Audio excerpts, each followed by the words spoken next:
Alrighty, guys and gals, we got the barrel installed on the Howa 1500, 6.5 Creedmoor. Nice thread protector on the muzzle, custom, seamless, of course, except for the knurling. But anyway, we got the chassis, the Woox stock chassis, very nicely bedded. So a lot of people argue, oh, you know, it's a chassis, it doesn't need bedding. What are you doing? You're crazy. Does it? Does it not? I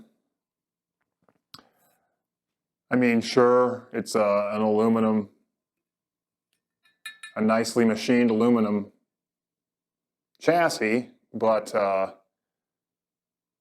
you know, they got to machine these so that the receiver will, or the action, the barreled action will go in, and you know, be able to put it in and take it out.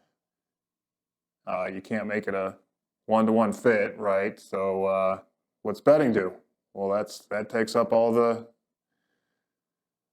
variation there. So we've got a one-to-one fit now from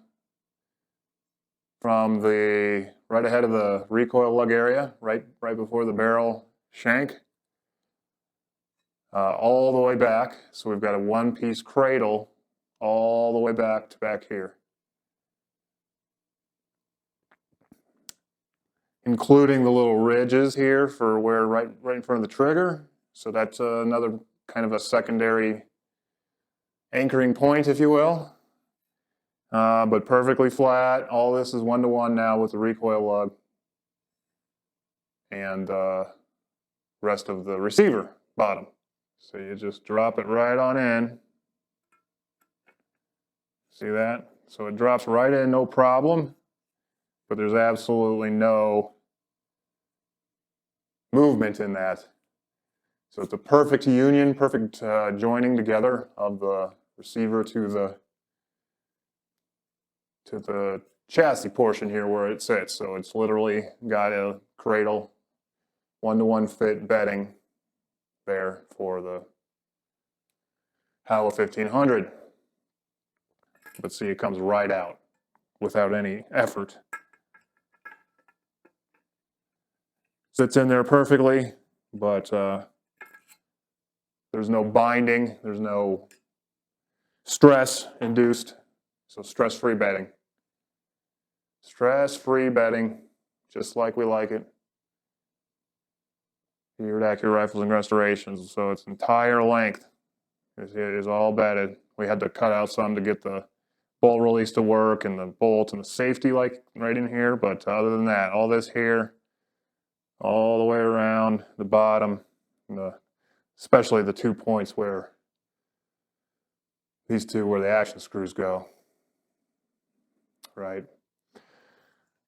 And so with that, the PTG stealth bottom metal has been properly relieved. You saw that earlier, how much I had to kind of sand away to get this thing to even fit, but it too drops right in with absolutely no problem. You don't have to force it in there. You don't have to force it or anything like that. So that's all good. One note on the PTG.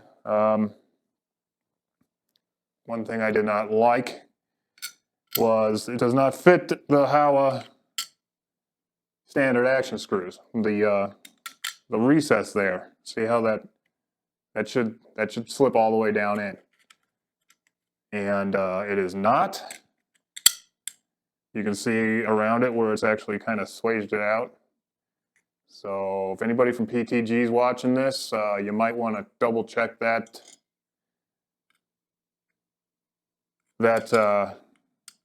code on your CNC robot making machine to make those recesses to fit the head of the screws.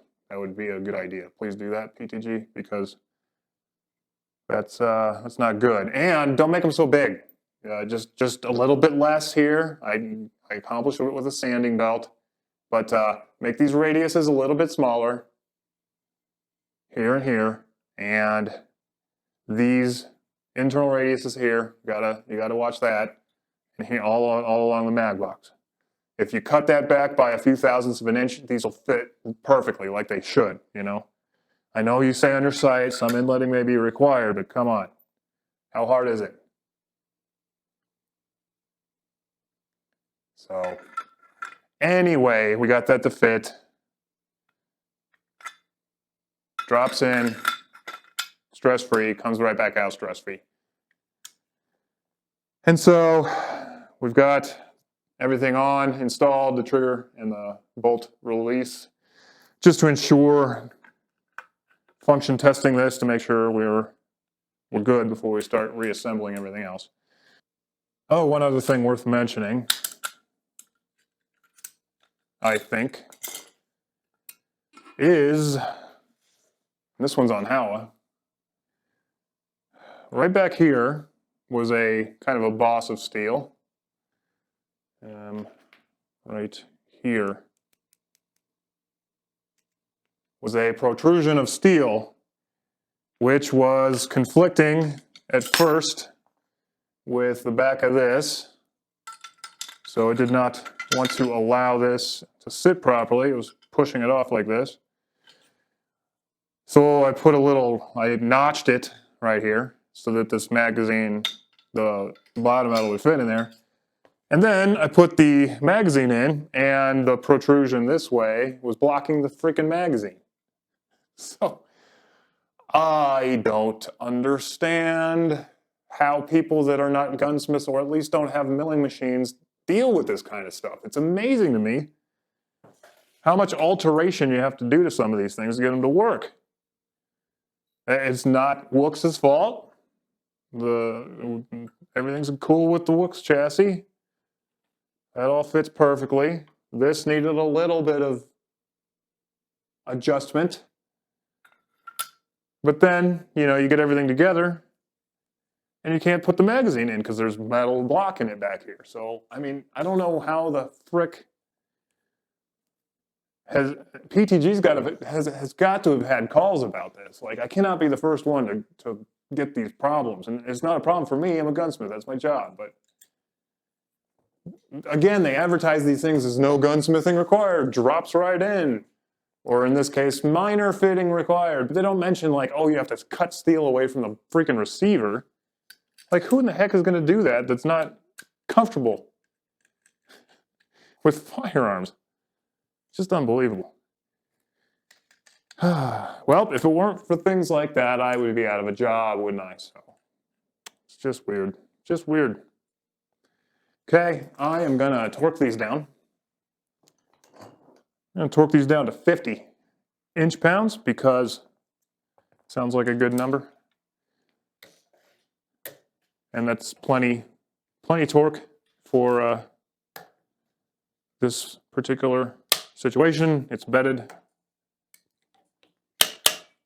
So yeah, I don't feel like it needs to go any tighter than that. That would be a little ridiculous. Okay, so everything fits great. It's starting to come together really nice. So it's starting to look really cool. So like I said, now after some surgery, the magazine goes in, sits where it needs to be sitting, drops free, and then the bolt does not have the firing pin in it or anything like that. We'll even put it on half safe for you. But just function test. Feeds beautifully. I don't have the ejector in there, but feeds like a dream, just like it should. Extracts.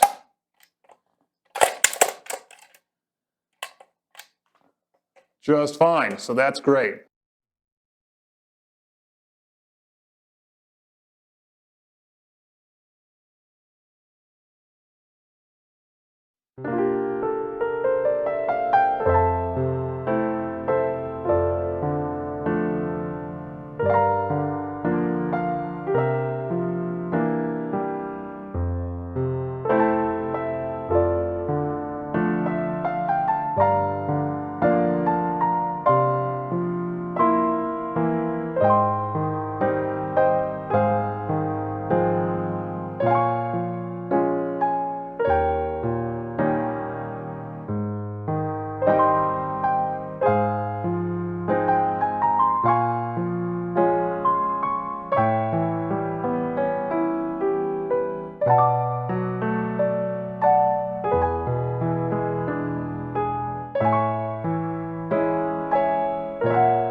Just thought I'd bring up a little issue I've been finding here. It's kind of a PSA here, video. So what I'm doing here, I am at final assembly stage of this custom Howa 1500. We're using a Woox stock. A very nice Woox Furiosa. And I'm having an issue here. The biggest culprit here is brand new trigger, right? We got a Timney. And if you've been watching the channel for any length of time, you may have seen my other Timney video with the Ruger M77. And I am quickly becoming not so much of a fan of Timney because it's always something. All right, so here's the original Howa trigger, right? Here's the Howa trigger. The Howa trigger and the Woox stock work fine. The brand new Timney trigger, and this is a 611, so it is also for the Weatherby Vanguard. Okay, so this is a trigger for multiple rifles. Maybe that's what it is, maybe not, I don't know. But it works fine outside the gun. So I put the stock on, torque down the screws, and right away I'm testing the trigger and I'm like, this feels stupid. It feels really heavy, and you can feel a little bit of play. Like, this trigger is a single stage. You know, the original Howa is two stage. So you know for sure, like, this is gonna break. And I'm pulling it, and it's like way more than 2 pounds. I'm like, okay. It finally breaks, then I recock the bolt, and the firing pin goes forward. I'm just like, yay, sweet. So I check it again, same thing. It's failing, basically, failing safety checks. Take the stock off, and it's working fine. Put the stock back on, just loose. I don't even torque down the screws. I don't even have the bottom metal in, and doing it again. And I'm like, what the heck? And so what was happening is, instead of a nice crisp break, you would feel it kind of, and this is what happened with the Ruger as well. So it would just be like, you could feel it kind of, something felt something, and then it would break. And it was mushy and really, really heavy. It's driving me crazy. Stock on and off. You know, maybe it's the bedding. There's just a tiny bit of bedding left in here, so I go ahead and put this back in the milling machine, cut that right back down flush with the wall, thinking, okay, that's got to be it. Put it back together. Nope, still happening. Put the original trigger in with the Woox stock. Works great. No problems at all. So it's got to be the dang trigger. Well, let's look at this closely.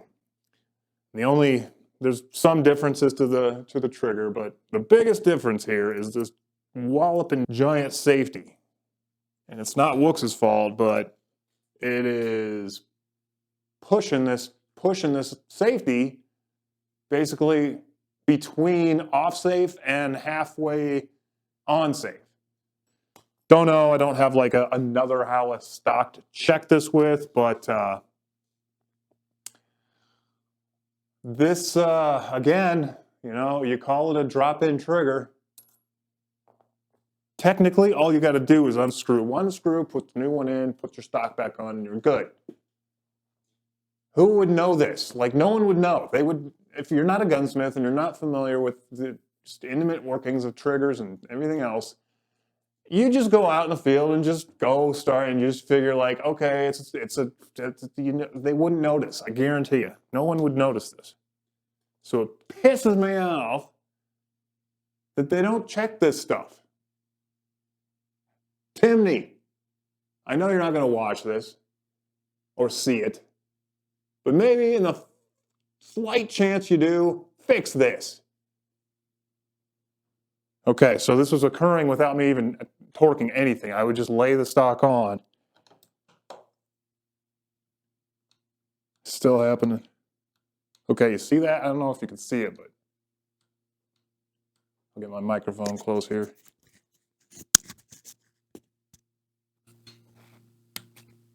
You hear that? That's not supposed to be happening.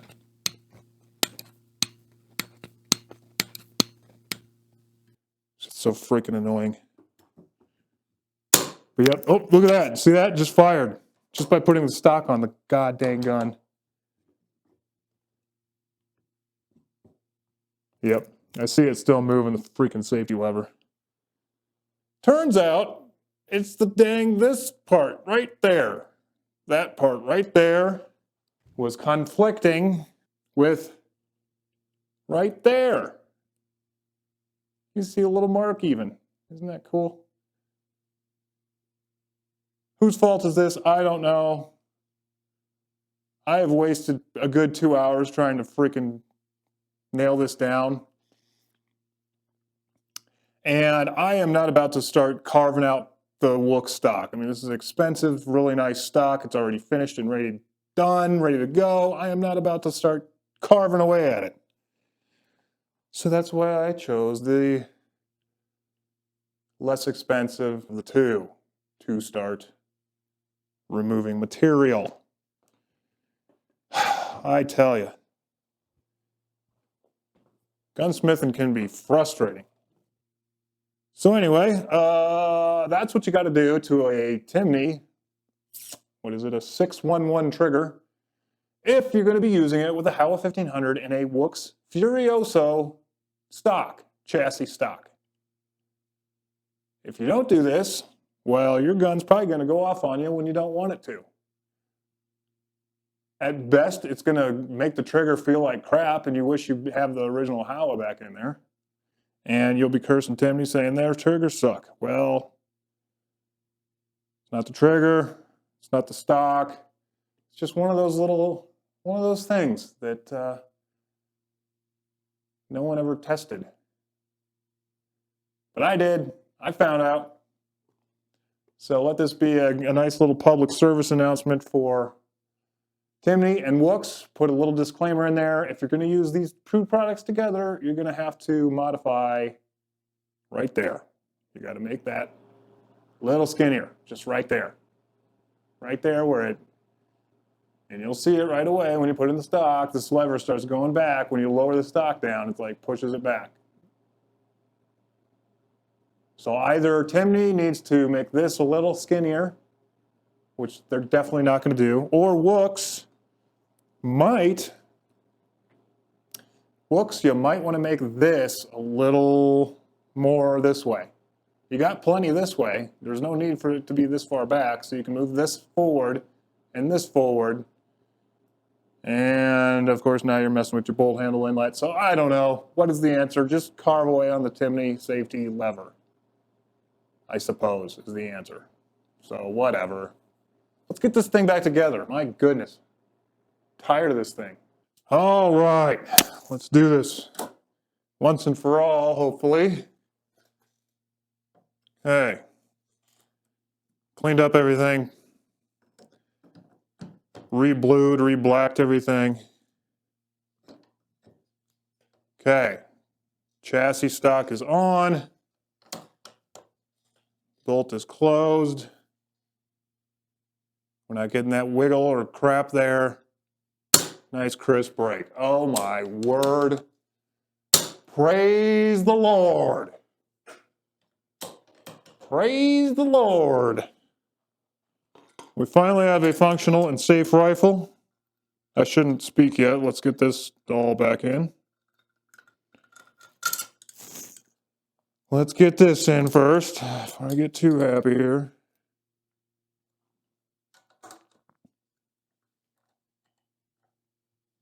Not even going to torque it yet. Could it be? Oh my God, could it be? And the rear screw.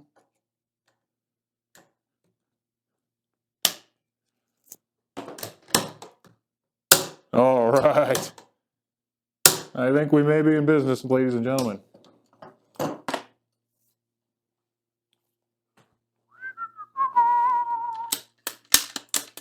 Oh yeah, that feels real nice. Yep. Trying to make sure I got enough there.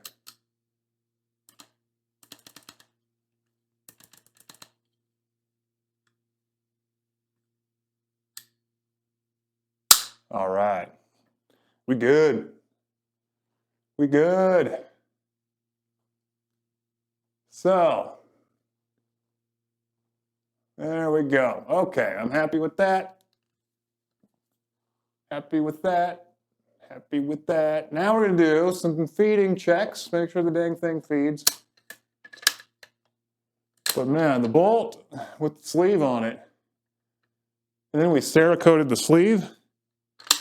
My word, it's like the perfect fit. It's great. So I cut that sleeve more undersized than I normally would. We'll say like 2/1000.